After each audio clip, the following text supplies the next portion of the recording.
Este día yo estaba compartiendo con una persona diciéndole que el objetivo de iniciar esta serie llamada Auténticos en los sermones del domingo y los estudios bíblicos los días martes con respecto a los atributos de Dios es porque en un tiempo como lo estamos hoy, en pandemia, realmente cuando observamos la disciplina de Dios, ya sea para el mundo como juicio o en todo caso una disciplina para su iglesia, el objetivo para su iglesia es que regresemos a la palabra, a lo esencial, a lo básico, es decir, a la sola escritura, y nosotros poder recuperar, recordar aquello que probablemente por muchas cosas, mucho pecado, muchas distracciones, mucha comodidad, se perdió. Y por eso, en vista a todo lo que está ocurriendo, qué mejor que volver a lo esencial, a lo más básico, como es conocer a Dios. Y por eso es que nosotros estamos estudiando cada uno de los atributos que podemos observar en la Escritura. Vamos con paciencia, escuchando, aprendiendo, porque realmente, si nosotros conocemos a Dios, no solamente nuestra adoración va a ser sana, saludable, se va a recuperar aquello por lo cual Dios demanda ser adorado, una motivación real para adorarle, una forma tal como Él la demanda. Pero a la par de ello, también vamos a podernos conocer mejor a nosotros y vamos a poder rendir nuestra vida en adoración, en obediencia, pero también en arrepentimiento de aquello que tenemos que arrepentirnos. Ante el asombro de Dios, lo que se produce en el corazón humano es temor, y ese temor nos lleva a adorarlo, a respetarlo, a servirle de una mejor manera. Así que nosotros estamos estudiando acerca de quién es Dios, qué es Dios, y estamos observando cada uno de sus atributos. Pues en este día vamos a hacer una introducción a la doctrina de la simplicidad divina. Prácticamente son tres partes las que contiene este estudio. La primera de ellas vamos a ver la doctrina como tal de la simplicidad divina. En segundo lugar vamos a ver la importancia teológica de esta doctrina. Y en tercer lugar, la importancia en nuestra adoración como iglesia hacia Dios. La importancia de esta doctrina en nuestra doxología, en la doxología de la iglesia. Así que vamos a comenzar inmediatamente con la doctrina de la simplicidad divina. En Juan capítulo 4, versículo 24, recordamos que Jesús le dijo a la samaritana, Dios es espíritu. Como lo vimos la semana pasada, parte de esto de que Dios es espíritu, significa de que Dios no tiene cuerpo, significa de que Dios es invisible, significa de que Dios es un Dios vivo y es un Dios personal. Pero también cuando Jesús habló de que Dios es simple, también está diciendo de que Dios no es un ser compuesto por partes materiales, sino que ni siquiera por partes espirituales, sino que Dios es un Dios simple. Hermanos, algo simple, porque sé que esta palabra para algunos es extraña. De hecho, una persona nos escribió el día de ayer y preguntó que si la palabra, si hablar de la simplicidad de Dios era un invento mío, o sea, yo le había puesto ese nombre, o si era algo que realmente se observaba en la Biblia. Y le respondimos, yo le dije de que sí se observaba en la Biblia, tanto que incluso los primeros padres de la iglesia, hasta nuestra generación, se habla de la doctrina de la simplicidad de Dios, de la simplicidad divina. Y que los primeros padres y todas las confesiones, ya sean bautistas, anglicanas, presbiterianas y reformadas, en todas está claramente definido la simplicidad de Dios. ¿Por qué? Por la importancia que tiene a nuestra fe. Y es importante porque la Biblia así lo muestra, que Dios es un Dios simple. Así que, ¿pero qué es eso de la palabra simple? ¿Qué significa? Bueno, algo simple, hermanos, es algo que es de una sola sustancia. Significa, cuando decimos que algo es simple, que no tiene mezclas y por lo tanto no tiene componentes, no tiene compuestos, no está compuesto. Por ejemplo, Jesús dijo cuando Él se presenta a los discípulos ya resucitado, todavía no había ascendido al cielo, a su trono. Sin embargo, Él le dice a sus discípulos cuando se aparece, que les dice, miren las marcas de mis manos, que no soy un espíritu. Miren que soy de carne y hueso, dice, porque un espíritu no tiene carne y hueso. Es decir, cuando nosotros hablamos de que Dios es espíritu y que no tiene parte, que no tiene materia y que no tiene miembros, que no tiene cuerpo, lo que estamos diciendo es que Dios es un Dios simple. Él no está compuesto por partes, ni partes materiales, ni partes espirituales. Por eso es que cuando decimos que algo es simple, en términos generales, estamos diciendo que acerca de algo que no es complejo ni complicado. Pues hermanos, Dios es simple. Dios no es complejo. Dios no es complicado. Ahora, hay que tener cuidado que no hay que confundir la palabra cuando decimos que Dios es simple con porque la palabra simpleza sí se refiere a la falta de inteligencia o de entendimiento de una persona. Así que no podemos nosotros ocupar esta palabra simpleza porque es un término peyorativo. Pero sí la Biblia nos habla de que Dios es un Dios simple, sin compuestos, sin parte. Deuteronomio, por ejemplo, capítulo 6, versículo 4, Dios dice, escucha, oh Israel, el Señor es nuestro Dios, el Señor uno es. Cuando Dios dice este gran versículo que habla de la singularidad de Dios, de que Él es uno, en primer lugar Él está diciendo de que Él es el único Dios existente, no hay otro Dios verdadero. Solo hay un único verdadero Dios. No hay dos dioses, no hay tres dioses, no existe el politeísmo. Dios es uno. Monoteísmo. Dios es uno, por lo tanto, Él es único, su singularidad. Pero también este versículo está hablando de que este Dios único es uno en esencia. Es decir, que Él es un Dios simple. Y esto queda testificado en toda la Escritura, en aquella fórmula que lo vemos en distintos versículos, cuando dice Dios es amor, Dios es luz, Dios es misericordioso. Esta fórmula Dios es, que aparece tanto en el Antiguo Testamento como en el Nuevo Testamento, lo que está diciendo o lo que está resaltando es la simplicidad de Dios, de que Él no está compuesto por partes. Él es un Dios simple. Entonces, ¿qué significa la simplicidad divina ya a manera de doctrina? Significa, hermanos, de que Dios no tiene ni partes ni tiene miembros. Es más, ni siquiera sus atributos son parte de Dios, porque los atributos y la esencia de Dios son todos uno. Es decir, los atributos son parte de su esencia y su esencia es sus atributos, más que parte, perdón. Sus atributos son su esencia y su esencia son sus atributos. Es decir, la esencia de Dios y sus atributos son todos uno en Dios. Y esto es importante recalcarlo porque en nuestro caso no es así.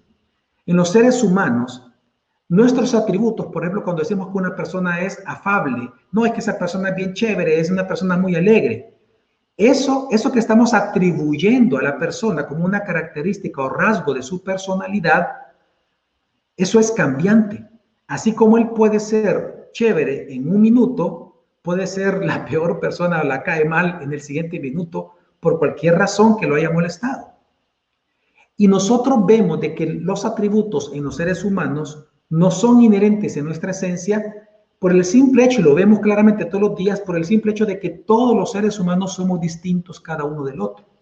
Fíjese bien, todos los seres humanos, todos somos seres humanos. Usted y yo somos seres humanos. Pero nuestras características, nuestro carácter es distinto uno con el otro. No hay dos personas iguales. Eso nos dice que los atributos no son parte de nuestra esencia, sino que nosotros somos seres humanos, pero los atributos que tenemos no son parte de nosotros, de nuestra esencia. Pero en el caso de Dios sí. Dios es el ser más excelente. Él es el plenamente perfecto. Por lo tanto, porque Él es el ser perfecto, sus atributos son su esencia son sus atributos. Por eso, en la doctrina, y hablando qué significa la simplicidad divina, Dios es sus atributos y sus atributos son Dios. Fíjese bien, no es que Dios tenga espíritu. Eso no dijo Jesús. Jesús no dijo Dios tiene espíritu. No, no es que Dios tenga espíritu. Dios es espíritu. No es que Dios tenga bondad. Él es bondad. No es que Dios tenga santidad. Él es santidad. No es que Dios tenga amor. Él es amor. Una vez más, lo que estamos observando es que todos los atributos de Dios, a la vez todos son Dios. Y Dios es sus atributos. Lo que sucede es que los atributos de Dios, lo que nos ayudan a nosotros, es un lenguaje analógico que Dios ocupa para nosotros, para poder nosotros observar diferentes perspectivas de su solo ser único. Por ejemplo, cuando un solo rayo de luz pasa por un prisma, nosotros vemos que ese rayo de luz se transforma en distintos colores. Bueno, no se transforma, vemos distintos colores, pero es del mismo rayo de luz. Los atributos de Dios nos ayudan a ver los colores de su singularidad, de su unicidad como Dios único, verdadero y Dios simple. Así que, hermanos, por esto es que nosotros hablamos en la doctrina de la simplicidad divina de que Dios es lo que tiene y tiene lo que Él es. Esto viene de San Agustín. Bueno, de Agustín. Agustín dijo, y lo cito, Dios es lo que tiene. Él está en sí mismo viviendo porque tiene vida. Y es él mismo la vida, la cual tiene. Es decir, lo que Agustín está diciendo es que Dios es lo que tiene y tiene lo que es Dios. Por eso es que nosotros hablamos de que, por ejemplo, el amor de Dios es Dios. La santidad de Dios es Dios. La omnipotencia de Dios es Dios. Y así sucesivamente con todos sus atributos. Así que por eso podemos decir, hermanos, de que cada atributo resume todo el ser de Dios. Por eso es que cada atributo califica al otro. Un atributo califica siempre al otro. Por ejemplo, vemos en la Biblia que, por ejemplo, su justicia es santa. En Romanos 1 leemos de que su poder es eterno y así sucesivamente. Es decir, un atributo califica a los demás porque es una sola esencia. Agustín también dijo en este sentido, y lo cito en sus anotaciones acerca de la Trinidad, dice, en Dios, ser es lo mismo que ser fuerte o ser justo o ser sabio o lo que sea que se diga de la simple multiplicidad o de la multifacética simplicidad, por la cual significamos su sustancia.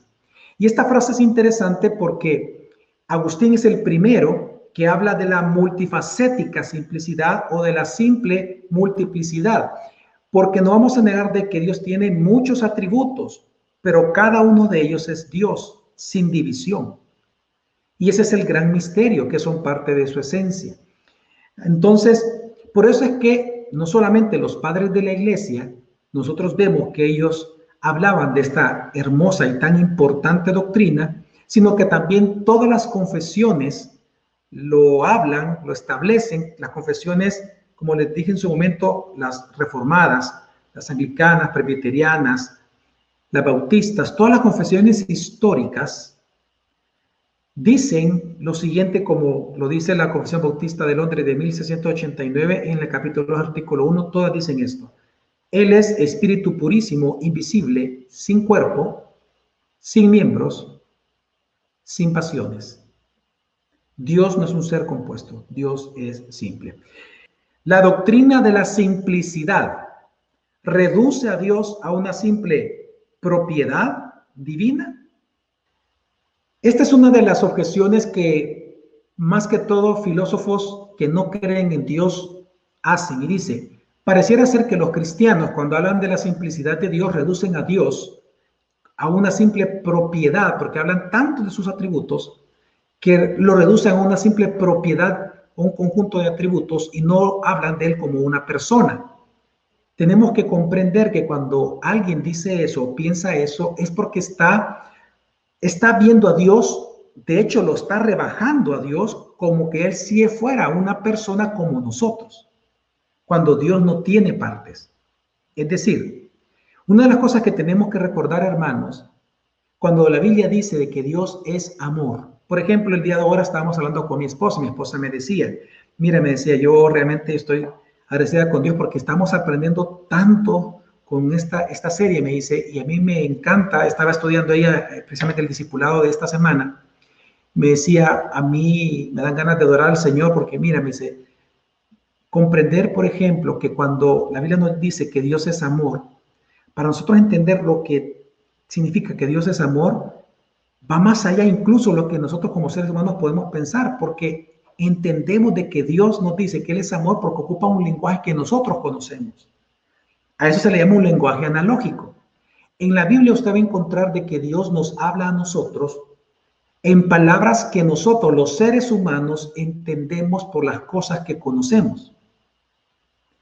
Cuando Dios presenta sus atributos, los presenta en un lenguaje de analogía de cosas que nosotros entendemos para que nosotros podamos conocerle a Él. Así que cuando nosotros decimos de que Dios es amor, de alguna manera podemos entender que se refiere a esa salvación que Él nos da, porque así lo dice la Escritura. Pero incluso si nosotros queremos ir más allá de lo que es el amor y tratar de profundizar en nuestra mente finita, es imposible. Porque hay cosas del amor de Dios que no podemos conocer porque no somos Dios. Diferente es cuando hablamos entre seres humanos. Supóngase que usted tuvo un dolor, enfermó de cáncer, y otra persona, usted se entera que enfermó de cáncer también. Usted puede ir y usted no ocupa un lenguaje analógico. Usted puede decir esto: mira, ¿sabes qué? Yo sé lo que se siente, lo que tú estás pasando. Porque yo sentí ese dolor y esa angustia. Ahí usted no está ocupando un lenguaje analógico, sino que usted está ocupando un lenguaje unívoco, que se le conoce al lenguaje que los seres humanos tenemos, o las cosas cuando son del mismo nivel. Con Dios no podemos ocupar eso. Entonces, cuando la gente piensa que reducimos a Dios a una simple suma de propiedades, ellos están rebajando a Dios pensando de que somos igual o que Él es igual a nosotros. No, Él es Dios.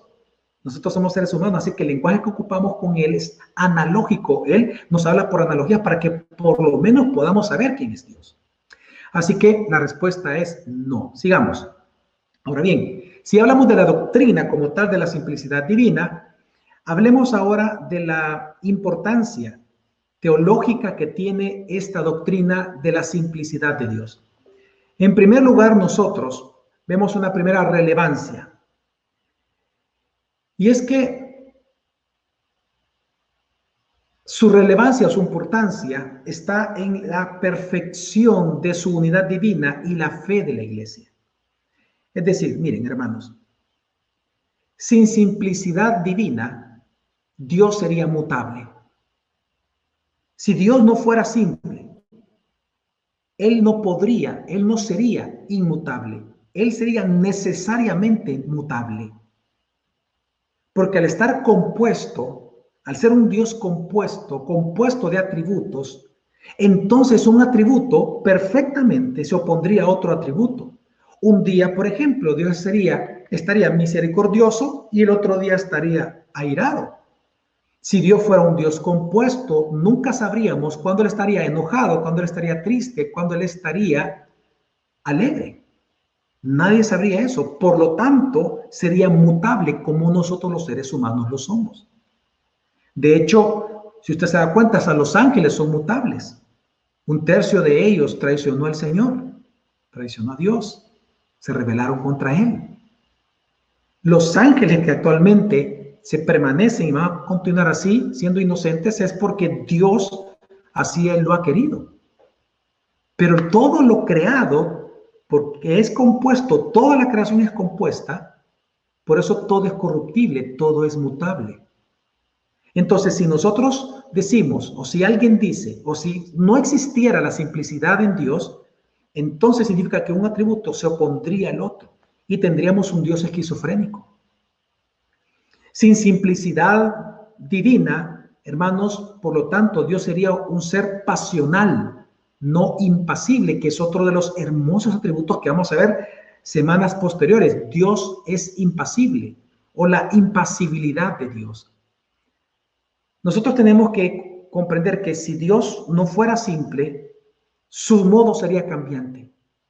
Todo el tiempo Él sería cambiante. Pero sin embargo, si nosotros pensamos que Dios es inmutable, es porque Él es simple. Hermanos, miren, supongamos, lo que estamos observando es que si Dios no fuera simple, significa que Él fuera pasional. Significa entonces que su carácter estaría sujeto a cambios abruptos, porque Él sería perturbable. Él sería un ser que podría ser sorprendido, un Dios que se pondría nervioso, un Dios que Él mismo dudaría acerca de Él mismo. Él sería pasional como todo lo compuesto es pasional en el caso de los seres vivos. Eso es si sus atributos fueran diferentes a su esencia, como lo es en los seres humanos. Por lo tanto, si Dios no fuera simple, por ser mutable y por ser pasional, Él no podría ser confiable. Porque quien confiaría en un Dios que puede cambiar de parecer de la noche a la mañana. Él no podría cumplir ninguna de sus promesas. Nadie tendría seguridad de eso. Como nosotros, por ejemplo, ¿verdad? Yo recuerdo personas que me han dicho, yo, mis manos al fuego por nadie, ¿verdad? O sea, y lo dicen con jactancia. Claro, ¿por qué no puede confiar una persona? Porque somos mutables. Pero Dios no es así. Damos gracias a Dios que por su simplicidad Dios no se contradice. Su voluntad y su esencia no están fragmentadas, no compiten entre ellas. No hay división, hermanos. Dios simple es eternamente confiable para nosotros. La segunda razón por la cual esta doctrina es importante teológicamente es por su relevancia en la independencia y en la existencia de Dios. Hermanos, fíjense bien, un ser compuesto es la suma de sus partes. Significa que cada una de sus partes son más importantes que el todo. ¿Por qué? Porque el todo no puede existir sin sus partes. Significa que el todo, para llegar a ser todo, necesitó que sus partes estuvieran listas antes. Vean, supongamos que yo agarro piezas, ¿verdad? Y construyo una llanta, construyo una puerta, construyo un motorcito y genero un carro de juguete. Ese carro es algo compuesto. Al finalizar todo se llama carro. Pero para que ese carro de juguete existiera, número uno, tuvo que haber habido alguien que puso sus piezas en orden, que compuso el vehículo. Pero también, para que existiera el carro, las partes tuvieron que haber existido primero, antes que el carro. Entonces, cada una de las partes son aparte de la esencia, en el caso de un ser compuesto. Por lo tanto, para que un ser compuesto exista, necesita que alguien una estas partes que son fuera de su esencia. Entonces, hermano, fíjese bien. Si Dios fuera compuesto, significaría entonces que alguien más lo compuso a él o lo ensambló a él en sus partes que lo compusieran. Por lo tanto, si Dios no fuera simple, si Dios fuera compuesto, él no sería autoexistente, porque necesitaría que alguien más lo haya compuesto primero. Y también significa entonces que si no es autoexistente, entonces significaría que él sería corruptible, temporal, y por lo tanto mortal. En otras palabras, hermanos, sin la simplicidad, Dios no sería Dios, simplemente. No sería Dios. Porque sería corruptible, sería temporal y sería mortal porque todo lo compuesto es así. Sin embargo, hermanos, Dios es un Dios autoexistente y la aceidad de Dios. Él no se define a sí mismo ni se deriva de nadie más, sino que Él es el eternamente perfecto, el eternamente eterno. Y esto quedó claro de que Él es el autoexistente cuando Él revela su nombre a Moisés diciéndole, yo soy el que soy. Ese nombre yo soy el que soy está diciendo que Él es el autoexistente, el que siempre ha existido, el que existe y el que siempre va a existir. Él es autoexistente. Por eso es que también dice Isaías capítulo 44, versículo 6, yo soy el primero y soy el último. Ok, bueno. En tercer lugar, también esta doctrina es importante por su relevancia que tiene en la justicia de las leyes de Dios. Fíjese bien, en la justicia de las leyes de Dios. Lo que es bueno, lo es porque Dios quiso que fuera bueno o Dios quiere algo porque ese algo es bueno en sí mismo. Esta pregunta tiene que ver con la importancia de la simplicidad de Dios respecto a la justicia de la ley misma de Dios. Si usted piensa de que todo lo que es bueno en el mundo es porque Dios dijo que era bueno, entonces estamos viendo un Dios arbitrario. Dios quiere todo lo que es bueno porque ese algo es bueno en sí mismo. Bueno, si decimos de que Dios quiere lo que es bueno, porque son cosas buenas, entonces estamos diciendo de que Dios depende de algo externo a Él. Es decir, que la norma moral de Dios es algo fuera de Él, lo cual sería escandaloso, porque no hay nada más grande que Dios. Nada lo controla a Dios. En este caso estamos diciendo que las cosas buenas, intrínsecamente buenas por sí mismas, controlan a Dios. Entonces, la gran pregunta es, el gran tema de la moralidad, aquellos que son maestros de ética, aquí estamos hablando de esto, de la ética cristiana. ¿Cómo se resuelve esta pregunta? Bueno, con la simplicidad divina. Porque la simplicidad divina es la que resuelve este dilema. Fíjese bien, hermanos. Ni Dios inventa el orden moral, ni Dios obedece el orden moral como que fuera externo a Él. Sino que tenemos que entender, la simplicidad divina nos dice de que Dios es bueno en sí mismo. Por lo tanto, todo lo que es bueno en la creación lo es porque esas cosas imitan la naturaleza de Dios, que Él es bueno. Impresionante eso. Las cosas buenas son buenas porque en algo imitan a la naturaleza de Dios, porque Dios es bueno. ¿Sabe usted que esto es lo mismo que pasa con otras perfecciones? La simplicidad de Dios nos ayuda a entenderlas. Le voy a hacer la misma pregunta de la moralidad, la misma pregunta con un tema que a usted y yo nos fascina. Nosotros los pastores, los cristianos, siempre decimos, y conocerán la verdad, y la verdad los hará libres. Pues la pregunta es, ¿qué es lo verdadero? Otra vez la misma pregunta, hermanos. Algo es verdadero porque Dios dice que eso es verdadero, o Él declara cosas verdaderas porque son verdad. Ninguna de las dos. Ninguna de las dos. Sino que la simplicidad divina nos dice que porque Dios es verdad, toda verdad es verdad porque imita la naturaleza de Dios, porque Él es el verdadero. Hermanos, ¿usted se imagina lo que esto ayuda a un matrimonio? ¿Usted se imagina cómo entender la simplicidad de Dios ya aplicada al dilema de la verdad y al dilema de la moral? ¿Cómo puede ayudar a una familia? Fíjate, la verdad en un matrimonio no es lo que el esposo o la esposa piensan. Lo que es bueno al matrimonio, lo que es bueno como padre, lo que es bueno a tus hijos, no lo determina el genio colectivo, no lo determina ni el hombre ni la mujer, no. Lo que es bueno, lo que es verdad para tu matrimonio, para tu familia, es aquello que es declarado de acuerdo a la naturaleza de Dios. Qué impresionante. Qué impresionante. ¿Cuánto puede ayudar la simplicidad divina a un matrimonio, a una familia, a una persona en su trabajo? ¿Qué es bueno o malo en lo que tengo que hacer? Lo que sea conforme a la naturaleza de Dios. Aquello que imita, aquello que evoca la naturaleza de Dios. ¿Qué es verdad? ¿Qué es verdad para mi relación contigo mejorarla? ¿Qué es verdad en lo que tengo que hacer? ¿Qué es mentira? Aquello que imita según la naturaleza de Dios.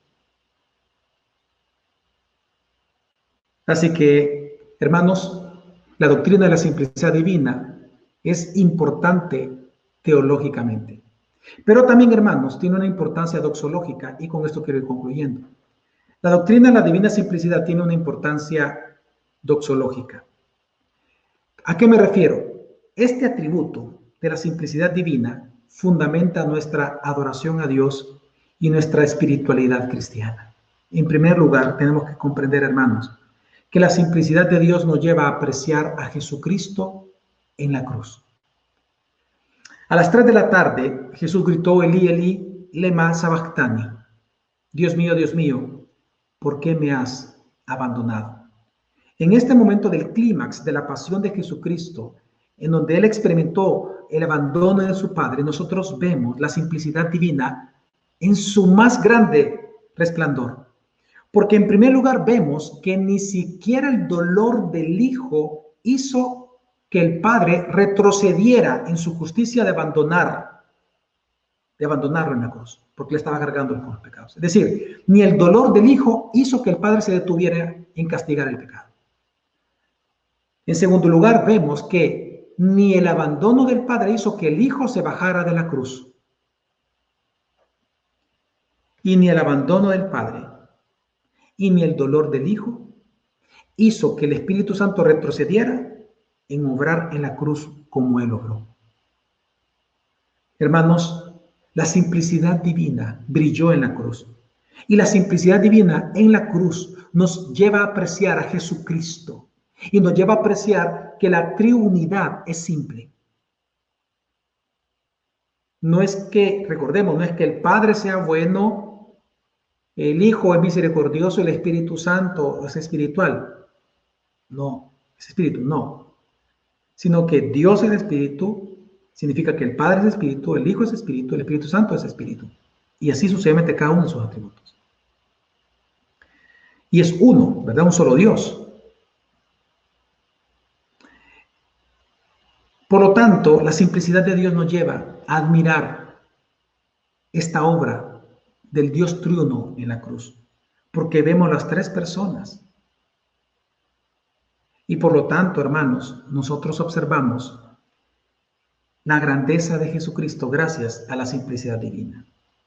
Pero también, en segundo lugar, una segunda relevancia de la doctrina de la simplicidad divina en nuestra doxología es que así como Dios es simple, hermanos, así debe de ser nuestra adoración. La simplicidad divina nos enseña que así como Dios es simple, así debe de ser nuestra adoración a Él. En Juan capítulo 4, versículo 24, nos dice la Biblia que Dios es espíritu. Y los que le adoran deben de adorarle en espíritu y en verdad. ¿Qué significa? Considerando el contexto, significa que ya nuestra adoración no tiene que estar enfocada ni en las tradiciones del antiguo pacto, ni en los lugares que Dios como parte de esas tradiciones, Él puso a donde se debería de adorar, sino que ahora en el nuevo pacto se debe de adorar en espíritu, es decir, con aquel espíritu regenerado que Dios nos ha dado, porque Dios es espíritu, tenemos que dar una adoración simple como Él es simple. ¿Qué significa esto? Que tiene que ser una adoración bíblica, basada en la sola escritura, con un corazón sincero y sin idolatrar ningún tipo de idolatría, ya sea intermediarios, como por ejemplo antes en el antiguo pacto que se hacía intermediarios, ¿verdad? A través de las ofrendas, a través de del sacerdocio, etcétera, etcétera. Es decir, que ahora nosotros no tenemos que adorar a Dios a través de santos, como dice la religión católica, que hay que que ellos dicen, no, es que nosotros a los santos no los adoramos, los veneramos. Es exactamente lo mismo. Porque Dios dejó muy claro de que la adoración debe ser simple, sin intermediarios. Es directa, a través de mi espíritu regenerado directamente con Dios que es espíritu. Y por lo tanto no puede tampoco idolatrarse a través de tradiciones humanas. ¿Cuáles son esas tradiciones humanas? Bueno, tradiciones como los panderos, las danzarinas, todo aquello que trata de emular lo que dice el antiguo pacto, ¿verdad? Que así como danzaba Israel, dicen las personas, no, eso es tradiciones de hombre. Y eso, hermanos, en el nuevo pacto a Dios no le interesa. Dios quiere una adoración simple, no compuesta. Hermanos, Mateo 15, del 8 al 9 nos los explica mejor y nos dice, Jesús dijo, este pueblo me honra con los labios, pero su corazón está lejos de mí. ¿Por qué dice que el corazón puede estar lejos de la adoración que tú le das con tu boca a Dios? Tal vez tú le puedes cantar, tal vez tú oras al Señor, tal vez tú haces la liturgia, tal vez haces el canto antifonal, tal vez tú haces muchas cosas en tu vida privada o en la vida de oración pública, pero dice que a pesar de que hay un pueblo que puede honrarlo a Dios con su boca, dice su corazón está lejos de mí. ¿Por qué? Dice el versículo 9, en vano me adoran. Vano es que no sirve de nada esa adoración. Fíjate bien, Jesús le llama adoración, claro, porque es una adoración, pero le dice que es una adoración vana. ¿Por qué? Sus enseñanzas no son más que reglas humanas. Porque los elementos que componen, ya no es una adoración simple, los elementos que componen la adoración vienen de mandamientos humanos. La adoración tiene que ser simple. Es decir, de mi espíritu regenerado, yo debo adorarlo conforme a como Dios pide en su palabra ser adorado. Adorar a Dios de manera simple no significa que tiene que ser una adoración rígida. No, no, no, no, para nada. No es una adoración ni rígida, ni una adoración sin emociones, porque nosotros somos seres emocionales, sino que nosotros nos gozamos, nos alegramos, y muchas veces en la oración podemos nosotros, en nuestra oración personal, podemos llorar o alegrarnos, pero tenemos que hacerlo conforme a la Escritura nos dice. Podemos cantar la palabra, debemos de cantar la palabra, debemos de predicar la palabra, debemos de discipularnos con la palabra, debemos de edificarnos con la palabra. Es decir, todo es con la palabra. Todo es con la palabra. A eso se refiere con espíritu y verdad con la palabra. Es decir, enfocada en el Evangelio. Hermanos, yo por lo tanto sí observo que hoy en día hay una crisis de adoración, lo dije el domingo pasado, y cuando hablo de crisis de adoración me refiero, no es que no hay adoración, que eso mismo le llama a este tipo de actividades adoración, pero realmente es una adoración vana. Yo lo que observo es que hay mucho fuego extraño en nombre de la libertad en el espíritu, dicen las personas. Que no, es que tenemos que adorar con libertad del espíritu, es que tenemos que permitir al espíritu que sea libre en su adoración a Dios. Pero yo te voy a recordar que si en nombre de la libertad en el espíritu no consideras la palabra inspirada por ese Espíritu Santo que tú estás citando, si tu adoración a Dios no considera la palabra inspirada por Dios, eso no es libertad. Eso es esclavitud de tu voluntad. Es una esclavitud de tu alma. Porque significa de que tú estás creando tradiciones humanas, imponiéndotelas y creyendo que es adoración genuina cuando Jesús le llama adoración vana. Vanidad de vanidades. ¿Por qué? Porque son acciones que aunque tú lo hagas con un corazón sincero, como lo digo, estás sinceramente o estarías sinceramente equivocado o equivocada cuando no consideras la palabra de Dios para adorar a Él. En tercer lugar, hay una importancia doxológica y una simplicidad divina, porque así como Dios es simple, así también debe de ser nuestro propósito de vida. Hermanos, el propósito de nuestra vida debería de ser la gloria de Dios y nuestro gozo en Él. Nada más. Por lo tanto, un propósito compuesto, un multipropósito en nuestra vida nos llevaría a una espiritualidad realmente esquizofrénica y una teología esquizofrénica.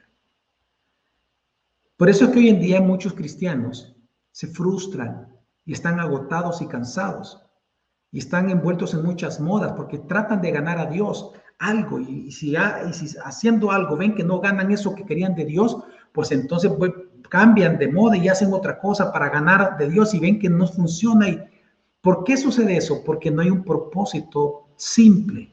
Dios es simple y su propósito para nosotros es simple: glorificarlo a Él y gozarnos en ello.